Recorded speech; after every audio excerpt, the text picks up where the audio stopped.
نبی کریم صلی الله علیه وسلم د قانون د تنفیذ نه زیات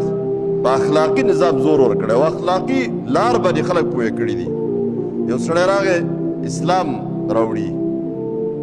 وایي چې ما ته پکې د یوې خبرې اجازت وي، دا موږ چې کوم ځان له نن سبا ورکوو که نه ګنجایش ورکوو، نو هغه وایي چې زه خو د زنا نه نشم اوړېدی، ما ته د زنا اجازت وکړه. ظاهره خبره د صحابه کرام چې تاسو هغوی به هم قهر شوي غوسه شوي وي، د الله د پیغمبر په مخ کې داسې د بېادبۍ خبره کول، د دومره لوی سنګینې غلطۍ او سنګین جرم اجازت غوښته، لیکن رسول الله صلی الله علیه وسلم خاموش شو په دې خبره، لږ ساعت صبر وکړو او بیا دې سړي ته وفرمایل تاسو ګورئ که نه اخلاقي نظام تربیت معلم څه کوي؟ پلاني که څوک ستا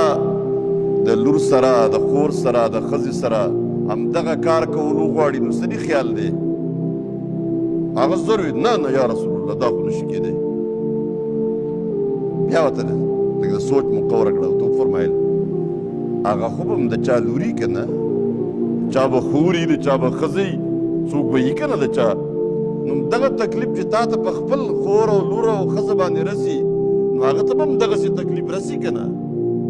سړی وی نه بس زه د خپلې خبرې نه واپس شو.